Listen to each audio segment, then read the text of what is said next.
Hi, everybody. Welcome to episode 72 of the Three of Skeins podcast about knitting and crochet. All right, so let's just tell them what happened. Well, you see We what happened actually was filmed this whole thing yesterday. And then when we played back the video, we had no audio, none whatsoever. not even a little bit, So this is take two. not even like static. Yeah, for real. It was amazingly silent. No So, joke. yeah, we're just going to try it again, see how Yeah. it goes this time. And going forward, things might look a little different because we're going to be experimenting with our audio visual Let's not make any situation. promises. Oh, I'm not saying it's going to go good. I said different. we're, Just so if people notice, we're, like we're, we're going to try some things. I don't know. We'll see. we'll see how it works out. Mm. All right, we said we're going to start with your project. Wait till you see this, guys. Okay, don't build up all the whatever. I'm excited. All right, so I'm making a sweater vest. I showed you all the yarn I would be using, and I've actually finished the front. So here it is. And so that's the mosaic crochet at the bottom, and then just solid at the top. And I'll do like an edging here on the neck. But yeah, this is my vest is coming along quite nicely. I feel like it's very I don't know, studious. It does have that kind of Yeah. academia kind of feel to it. Yeah. So I like it very much. Um, and That is in Tarsh. No, that's not in Tarsh. no, this is mosaic. That's mosaic. So I did mosaic crochet. I got this pattern from a version of it. I modified it slightly from Mosaic Crochet Workshop by Esme Crick. Mm-hmm. And this particular pattern is actually quite easy. So I'm able to work it now without referring to the chart. But I'm using the chart. Like I'm reading a Mosaic Crochet because I was like more than a year ago, I think I made a Mosaic Crochet hat. Yeah, I remember. And I made it. I finished it. But when I was done, I felt like I had no idea what I had just done. I was like, but how did I do that? Well, let me ask you, that hat, was the chart correct? I think so. I don't know enough to say whether or not the chart was good or bad. Mm-hmm. I just felt like when I was done, I don't know how I ended up with a hat. But I was like, you know what? The stitching itself isn't difficult, so let me try this again. And so I got a Mosaic Crochet book and I was just playing around with it and swatching. And now I feel like I have an actual understanding of what I'm seeing in the chart. So I don't think it was the chart. Okay. So what is the key to reading a Mosaic Crochet chart? Because I couldn't understand it. None of us was okay. So first you have to know that there are two different ways to do Mosaic Crochet. And one involves changing the color of your yarn every row. And the other involves changing the color of your yarn every other row. So the chart, I'm doing every other row because if you change every row, you actually have to cut your yarn every row and then you have all those ends. And I don't know how we're doing that. So what you have to know is that each box on the chart that I'm reading from, in the horizontal, it represents one stitch, but in the vertical, it represents 2 rows. Oh, stop. Okay, yeah. So that's one thing to know, that each box represents 1 stitch, but 2 rows. And the other thing you have to know is that each box, it represents 1 stitch, but it can be a different stitch. Well, yeah, they don't all represent the same stitches. How do you know? The color. The color is the key to telling you whether each box represents a single crochet, a double crochet, or a chain 2 space. Okay. Yeah. So it has nothing to do with the color you're actually working with. Nothing. No. Oh, Lord have mercy. And you say knitting is complicated? No. That is some, So you might be seeing, pink stitches, pink boxes, but you're actually working with gray yarn. Yeah. Because you're literally comparing the color of that box to the color of the first at the beginning of the row and the color of the box underneath it. And it sounds complicated. That is Super Saiyan crochet. But you pick it up. like I said, I had to do it over and over again. I started with just swatching, and now I feel like, oh, You had the aha moment. yes. One question, because now I'm even more confused and intrigued. I'm very intrigued by things that confuse me. How do you know when you look at the chart Mhm. if you're doing the one where it's you change color every row or you change color every other row? Now, this is something I don't know because I've never done mosaic crochet the other way. Okay. What I don't know is if both versions would use the same chart. So maybe it doesn't make a difference. Okay. Maybe it does. I don't know because I've never tried it the other way. And I don't plan to because the ends. I mean, you do all this. You can Like create what I've ends. seen people do is they make blankets, and so they just make fringe on the ends, and then they don't have to worry about all those ends sticking out. But yeah, I don't know if both versions use the same charts. So, any of you mosaic crochet aficionados out there, if you know, let us know in the comments because I'm completely in the dark. But that would be very important. It would be like knowing the difference between UK and US terminology. Absolutely. Because in the other version, each box would only represent one row. It wouldn't represent two rows. So you would really need to know. You need that information. Okay. If the charts are specific to each version of mosaic crochet. But this version, I got it. I got it. I done figured it out, and your girl got it. And you decided to go with a solid color on the top. Yeah. Why come, boo? Because I didn't want to have to figure out shaping. Yeah. I just got the hang of mosaic like 3 days ago. Okay. So I didn't want to have to figure out how to do this V-neck. Yeah. In mosaic. Just no sir, no ma'am. It may be in the future. I don't know. I've never seen anyone do mosaic in anything other than a rectangle. So if there are advanced, stitchers out there who can do that, I'm not one of them. But yeah. And I've started the back. The back, I'm about up to this point on the mosaic section, and then the top part of the back will just be, pink rectangle. And I said last time we filmed this that I will probably do my neck and sleeve edging in the dark gray, just so that there's some gray on the top half of the vest as well. So I'll pull it all together. Yeah. And the gray was also a good choice because you really need very high contrast yarn to do mosaic, or your design is going to look muddy. Like when I did the hat, my yarn didn't have enough contrast. So that's why I brought in this gray, because it has good contrast with all three colors. So, but yeah, she's just singing along. And that yarn is from Hope Made Yarn Company. And the pink is called So This Is Love. The off-white is called Garden Party, and the green is called Mossy. I love how those colors came together. I saw them on the table, and I was like, I love how that. Because I got these at a trunk show. Yeah, at Slip Stitch Avenue. Yes. Yeah. And so one of my absolute favorite yarn dyers, Less Traveled Yarns, she's not going to be dyeing full time anymore. So she says she might do quarterly updates. Maybe yes, maybe no. So I'm looking for a new favorite dyer, and Hope Me might have just slipped in there.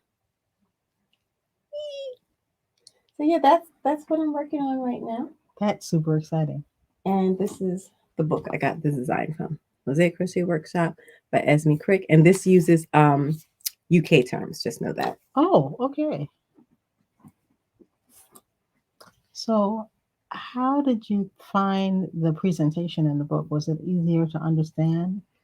I am not using their instructions for reading the chart. Okay. Let me see if I still have it in here. Yes. So I think it's on the website crochet.com. They had an article about reading Mosaic Crochet charts. And it just says, how do you work Mosaic Crochet? And these are the instructions I'm following. So I actually have this in the book. I just keep it with the book. And I just had to go over it slowly because this is what I used when I did the hat. Yeah. But this time when I was working my swatches, I just took my time and read each line very carefully. Yeah. And it just went a lot better. it just Imagine that. But yeah, so look on crochet.com for an article for working Mosaic Crochet. And it's very clear and very helpful. I'll add a link to it in the description and to the book too.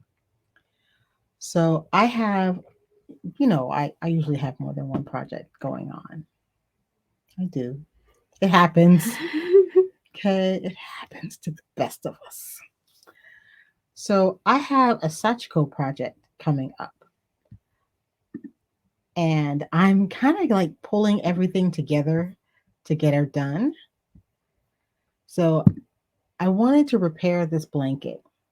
My mom made this blanket about 40 years ago, and she did it. It's a scrap quilt made out of scraps that she actually had made things for us in.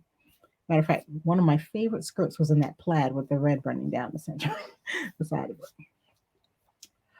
But it's been 40 years. This blanket's been through the mill. So I just pulled it out of the attic and I was like, oh, I want to use this on my bed. But, it's not in the greatest shape. So I'm going to first, my goal for this week is to just repair the seams that have come apart.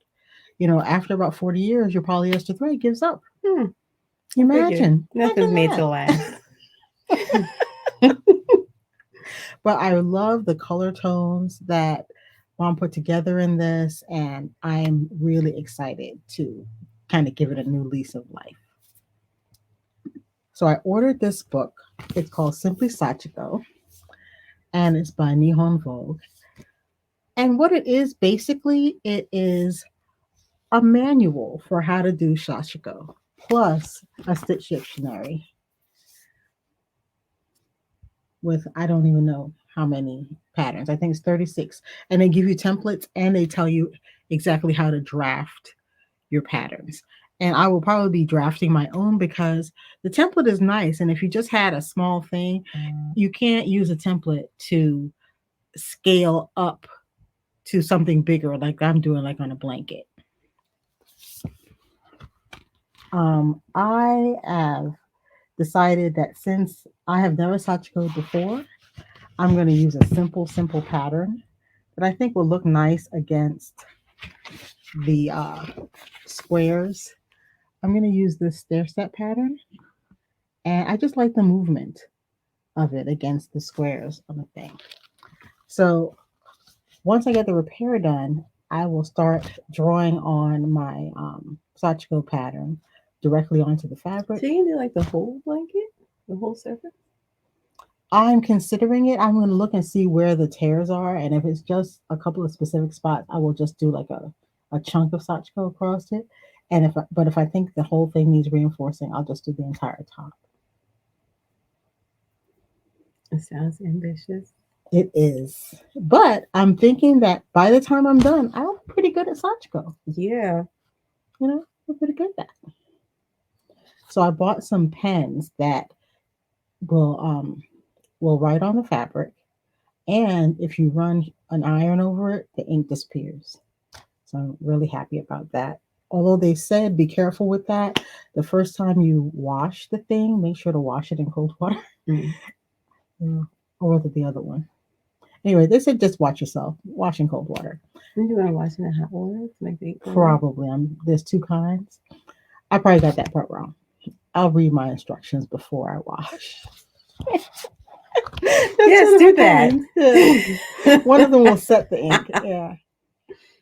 But I'm gonna go with wool since most of this blanket is made out of wool scraps. So my next task is gonna be to figure out what color I'm going to do. And I have no idea. As you've seen, there's lots of colors in this.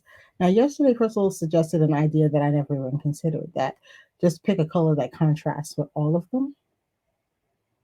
So I might end up doing that. And I'm going to use fingering weight sock yarn to do it with. That's nice sturdy stuff. So now, are you going to go through both layers of the blanket as you're sewing, or are you just going to try to work through that top layer? I'm thinking I'm going to try to work through the top layer, only because I'm a beginner sashiko person and sashiko embroiderer, and my stitching is not going to be all that great looking on the back. I've been watching people who really know how to do sashiko, and they can create beautiful effects on the back and the front. I'm not there yet. Not there. So if I sandwich it in between, and I'm thinking that should help keep the flexibility of the blanket, because I think if I stitch through all of it, it will make the blanket a little bit stiff. And I want to hide my works. So I think that'll do it. Also, I've been reading up about boro. It's a method of reclaiming and reusing and preserving fabric using sashiko embroidery. And I'm going with wool because I want this wool to sort of meld the wool that's already there and just strengthen the fabric and strengthen the piece overall. So we'll see how it goes. I mean, I wish you well. Thank you. I appreciate that. You're like, I just heard, oh, that could be me. That is exactly what I was thinking. I heard it. Yeah, I heard it. You thought it very loudly. But it's not something it's not a project that can be finished in a week, and if I get another 40 years out of that blanket, I'll be very happy. So, dear sister, what else you got going on? You don't want to talk about your sweater? I guess I can do that. I didn't want to hog all the time, though. Well, I thought about my whip, so you should talk about your whip. All right. I got 2 whips. I'm going to start with the one I have the least to say about. Really? Wow.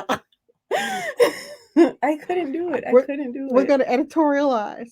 I had made a tiny mistake in this one that resulted in me to ripping out 2 really long rows.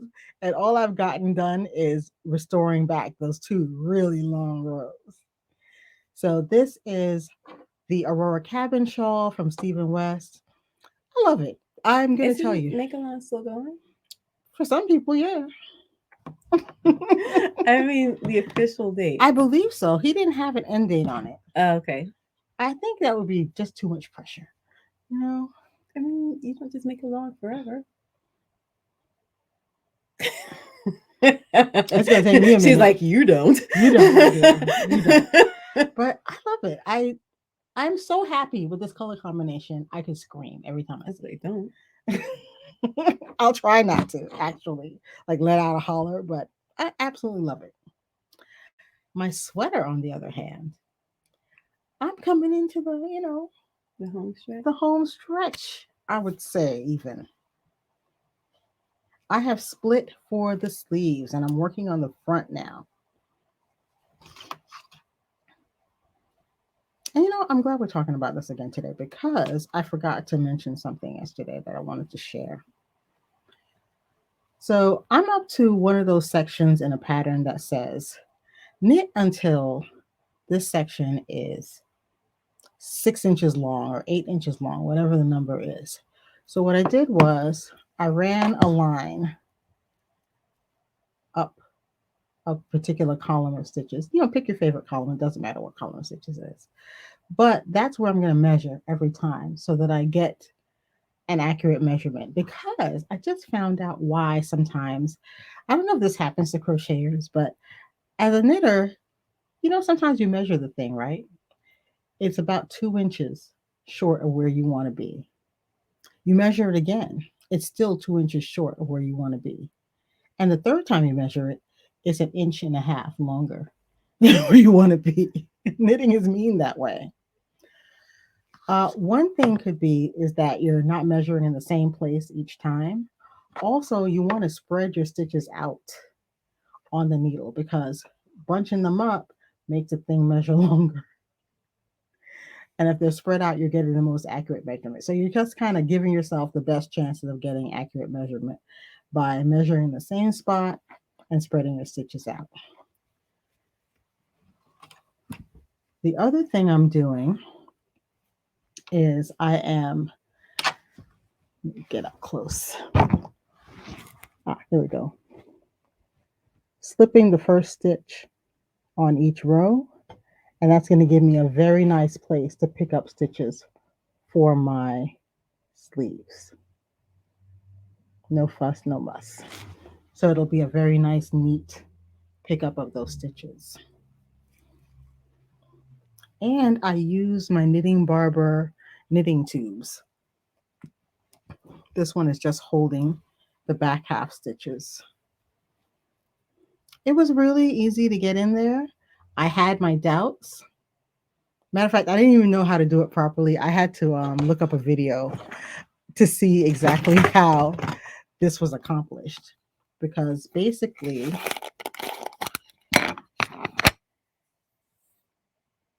you take one out and you put it on the tip of your needle. And this is a US 9 needle. And I think this might be, I think it fits up to a US 10 on the tip. You just squish it on there. It is remarkably stable because what I expected to happen was as I pull the other end of the needle, threading this through, somewhere about halfway to three quarters of the way through, this would pop off the tip of the needle and all my stitches will fall. But no, it just hung right in there. You can just slide it through. And I like that it's stable. So consider getting yourself some of these. They're a nice treat.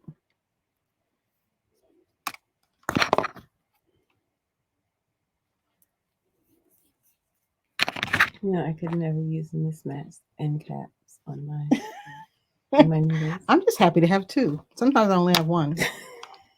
And I just pick a And I winner. was like, oh, the little red sock matches the sweater. How cute. And then this pink thing came out. And the pink traffic cone. Oh. Sometimes I only have that one. Also, the other thing I wanted to share, this might be the source of the holes in the underarm of sweaters. Well, a source of the holes. You see how this stitch is stretched here? I had to split for the front and back. So that means as I'm knitting, the whole back of the sweater is pulling on this stitch. So it's going to stretch it out, creating a hole. My solution for this is when I pick up stitches to, for the sleeve, I am going to not pick up in this top loop that's all stretched out already. I'm going to go down a loop and pick up here. And I won't have any holes in the under my arm of my sweater. But I think that's it for this guy. I'm just going to keep on plugging away. And I hope to be done with the front soon and I'll be able to get started on the back.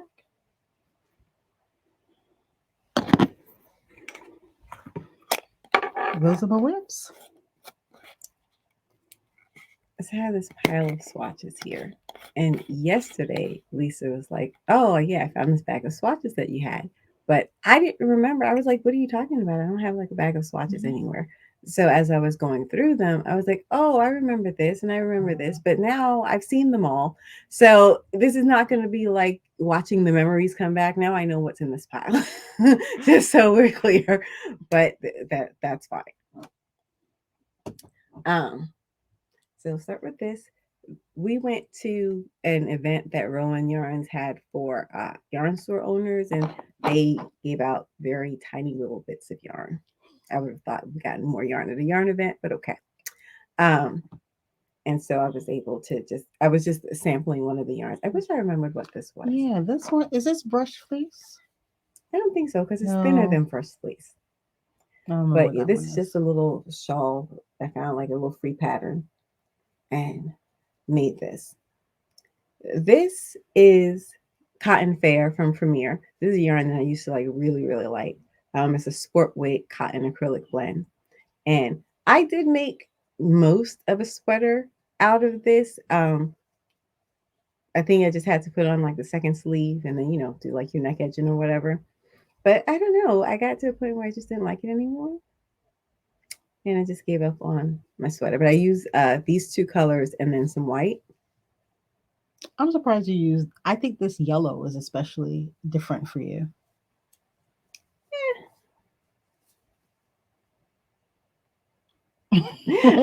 I think it was supposed to be a shrug. I don't Yeah, I know. think so But I don't know too. why it has such like short sleeves in compared to the body. I don't know what I Yeah. was doing. You were experimenting at the time.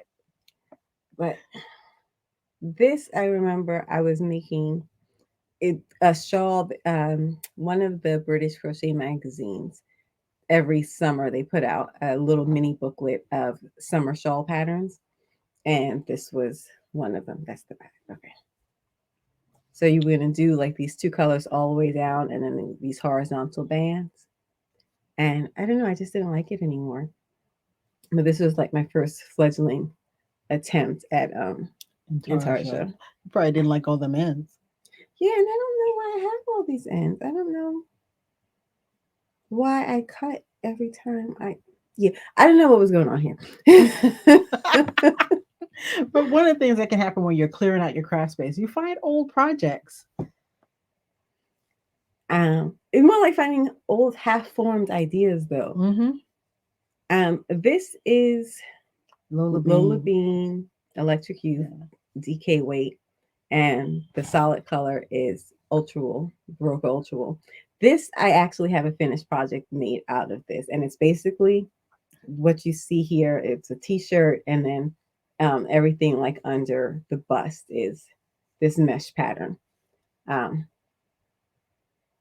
yeah, so this is like the only thing in the pile that represents an actual finished object. I didn't even know I had swatched it because I wasn't too tough on swatching back in the day. Mm. Um, this I think was an attempt at some boot cuffs in Gryffindor colors.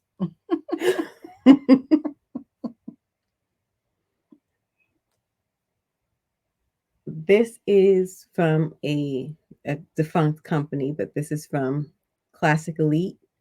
And this was the yarn was called Mica, and I believe it's 100% cotton, and it's a sport weight. And I did make a skirt out of this, but I have enough left that I may make a matching top. I don't know what this is. I never figured this one out. This was an early attempt at a mitered square. I don't know why my mitered squares are so wonky. I still need to work on those. This was me using a knitting machine. So this yarn is Karen Simply Soft DK, which I never liked as much as the worsted weight version. Mm-hmm. And don't ask me what I was thinking with this color, but it's just a long tube, very long tube, very long tube. Once you got going, you know, people making those sleeves. Yeah. Maybe I could just rock one sleeve. Yeah, there you go. That could be a look. Another attempt at a mitered square that I did out of some minis. I know what top I was trying to make out of this. There was a top that I saw on what used to be redheart.com, but now all those patterns have been folded into, I think it's called Yarn Inspirations. Mm-hmm. And it had like this kind of square design, and then they kind of like just built a shirt around the square, and I thought it was really cool. But I think I was trying to make it a little bit differently from the way they did in the pattern, and that's why I was trying to work out a mitered square. And yeah, child. You got some kind of trapezoid there. This, I don't know if this was mine or mom's. I know this was the Isaac Mizrahi yarn. Yeah. Either Michael's or AC Moore had like a lot of this stuff. And I ended up making a sweater vest out of this, but it's real heavy. I don't like. Yeah, I didn't like that. I wore it like once, but it's cute, but it's heavy. So I have some like wool yarn that chunky yarn that I'm gonna be remaking that vest out of. But I struggle with increasing in the round, like making a flat circle. So this may have been me experimenting with that.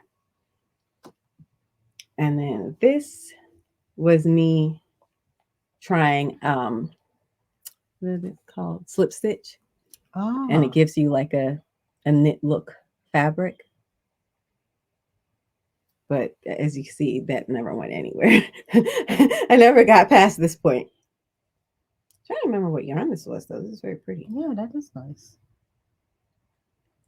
But yeah, so that's my pile of old ideas. But you know what? It's great that you did that, because You can see some ideas you still kept going with. You're still doing tarja, and you are able to work it into whatever garment you want now. I had no idea what she was talking about when I said, "Oh, I found a bunch of your old swatches." I was like, I didn't really use a swatch, but You swatch more than you thought you did. this was me just kind of playing around with yarn, which Hmm. is still a thing I do sometimes. Because sometimes I get an idea in my head of like a look that I want for a garment, but then I'm like, but how would I actually do that? Mm. And that's where a lot of this pile comes from. So I want to try some experiments like that, but like 1/4 to 1/8 scale. I wasn't thinking about no scale. Just so I can maybe make the whole thing, but teeny weeny. Yeah, I've seen people making like little minis, but Because for shaping, I mean, that's all you would need because I just want to make this particular shape. mm-hmm. You know? But yeah, that's what I got. That was a fascinating little trip down memory lane. And I just remembered it again. I do have my other project, my class. Oh yeah. I don't know why, it just went out of my head. But anyway, I am working on a class I'm revising actually a class that I normally teach called How to Work a Pattern. And I'm going through my handout and really like beefing that up now. So, what I wanted to ask you guys, if you could lend me a hand, is there something you would have wanted to know before you started working with patterns that would have made your pattern journey easier? Because I hear people say, "Oh, I can't work with patterns." What is it that really, you know, is the stumbling block for you? If you could let me know in the comments, I would love to incorporate some of that into my class. And post it on the community tab too. Yeah, actually, I wrote the post already and I'll put it out probably a little bit after this video debuts on the upcoming Monday. But did you want to talk about TikTok again? What did we say? That I looked at crochet TikTok. Oh, God, I looked at crochet yeah. TikTok for the first I time. forgot about that. Oh. Crystal had a bad experience. You know what? What it all boils down to is that there's too much emphasis on finishing things fast. And because of that, people are using, yarn that's not appropriate to the garment because they're using really big, chunky yarn. And they're also like specifically trying to finish something in 4 hours, 3 hours, 2 hours. And I don't see the point of that. So a lot of what I saw on Crochet TikTok is just it's very different from what I do. I have absolutely no emphasis at all on speed. Clearly. Me neither. Clearly. Me neither. But one thing is I have to preserve my arm. I have, hurt myself crocheting in the past. So I do have to limit the number of hours each day I can crochet, and sometimes I have to just take a day off from crocheting. So I just don't blow out my arm. But I guess another alternative is to just use really big yarn all the time for everything. But then you only produce that one look. And to be honest, some people are making the same thing over and over again. Just. The other thing I saw were people who were addressing the need for speed by not making complete garments. You just make enough fabric to cover some strategic areas. Oh, some got real strategic. Some did not cover the strategic areas. They just had to put something on underneath it. Yeah. Yeah. That's another way to get through things fast. But I don't know why that is like the zeitgeist of crochet TikTok. Why are we? Is it because the videos are short and so you expect it to put out a lot of videos? I don't know if it's the expectation of the audience that people work that fast or if it's a demand of the algorithm. But you might not always have a finished object to show in every video, especially if you're trying to put out videos every day or multiple days a week. So there is no reason to try to make things so fast. I think it's the algorithm. And like we always say, the internet prefers extremes. It does. Yeah. So you Very can't much so. just say, I think I'm going to pare down some of my stuff. And here's the process I'm going to use to do that. You No, have to end up I sitting. own 9 things. Yeah. You sitting in your underwear on the floor with your toothbrush, your, I don't know, your pillow, 1 cup. 1 cup, and No a pillow. spoon. That's a waste of an item because I'm gonna take the toilet paper over the pillow. Oh, I'm with you on that. Yes. My roll of toilet paper front and center. So it always goes for extremes. And that's why everything gets so extreme. You know, you read at your normal pace, you might read 40 books in a year until someone says they read 100. Then you have to read 200. And now we have people talking about, I've read 427 books in a year. There's only 365 days in a year. It's a neat trick. That is a neat trick. When do you use that toilet paper? But I don't know where I fit in because I can't do that. I can't work at that pace, especially because I have a preference for fingering weight yarn. Nor do I There's want no to. way. There's no way. To me, that takes all the joy out of it. And also, a lot of people were producing things they have no intention of wearing their day-to-day lives. She steadily maintains that. Because I sometimes wonder sometimes because if you make a top that's like where exactly where are you you going? wearing that? Where are you going? But And how are you going to get there safely? And how are you going to get back? So I feel like some people are just bold like that. Like that's how you rock it, okay. But I always try to make a thing that I think I would buy if I saw it in a store, because I try to make to my taste.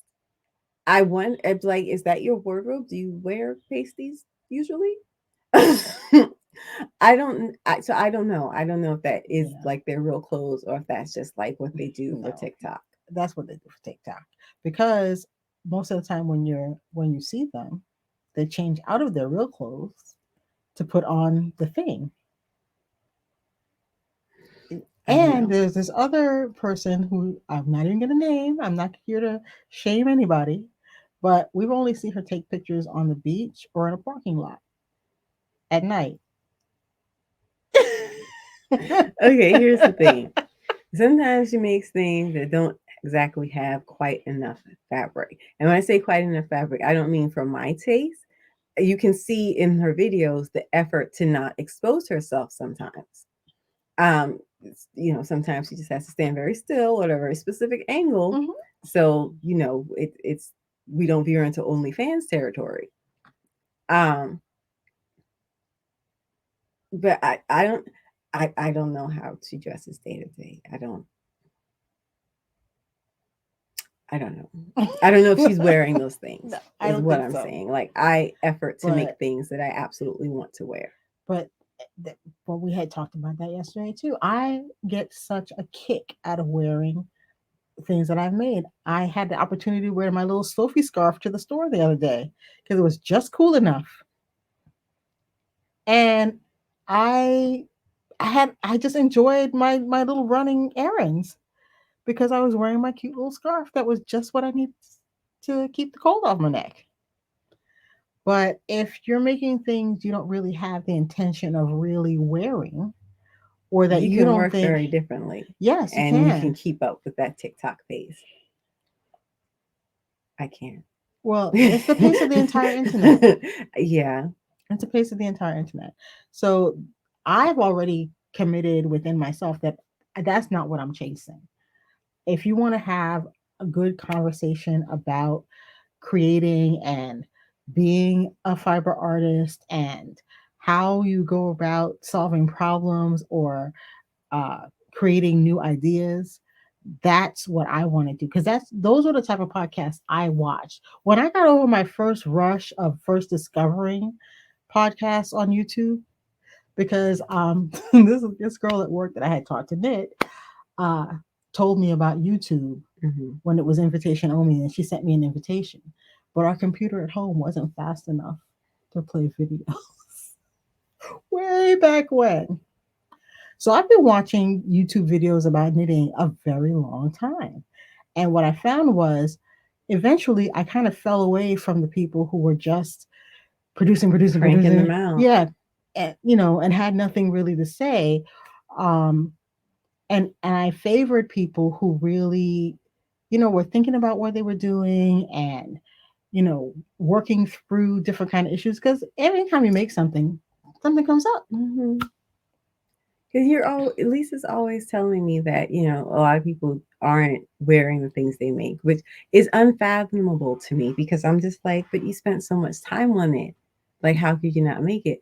But even like, I see it, I just watched a video with this knitter who makes beautiful sweaters. I mean, she's a very talented knitter, but a lot of them, she used yarn that she says she can't wear. She says they're too itchy. And so she had this stack of sweaters that she doesn't wear. And I'm like, That would hurt my feelings because you because they're showed her to me, really pretty and sweaters. she did such nice work. But why not choose yarn that's more comfortable for you? She probably uses the yarn that's in the pattern. She does. And but I can't imagine spending weeks on something and then it's absolutely not usable to me. I guess that is happening more than I'd like to admit. Yes. That in the broader yarn community, people have divorced the making from the wearing. Like what they make is almost like irrelevant. Mm-hmm. And I'm like, okay. But the same thing happened to me. So I bought that yarn and handling it broke out my hands. I couldn't send it back. So I use it as a giveaway because it's beautiful yarn. And if I could use it, I would. But I'm not going to wear gloves to handle yarn, make something, and then now look at this thing that if I put it on me, my whole body will break out. A lot of people, they say they made something and it didn't fit, so they gave it away, and that kind of like keeps happening to them. I couldn't do that either. Okay. Oh, you just had an epiphany. Yeah. See, Oprah left one for somebody else. Yeah. Okay. So I see. TikTok just kind of crystallized it for me. Like, oh, you don't actually intend to wear that. Right. Okay. I'm still having a real hard time with it though. I'm still like, yeah. Okay. Yeah. So I'm gonna finish things when I finish them. So I don't know that I have a home on TikTok. Well, you don't have to do the finishing show. And I remember way back when we started this, one of the things we said is this is not a finished object show. And I think that's fine for YouTube. But you're trying to capture someone's attention in like a minute or less. How are we doing that on TikTok without the finished object? Because otherwise people are having to, and they're not viewing your content long enough to apply their imagination, like, oh, I see where that's going or what that's going to be, or that's going to look good with jeans or whatever. At that speed. Yeah. I don't know. If any of y'all are on TikTok, let me know like what you like to see from knitters and crocheters on TikTok. How does someone get your attention in the short amount of time you have on TikTok? Maybe we can make our needles and hooks do a dance. That would be kind of hilarious. Go to puppet show. Are you done? Okay. I'm so visualizing it now. Anyway, I'm over now.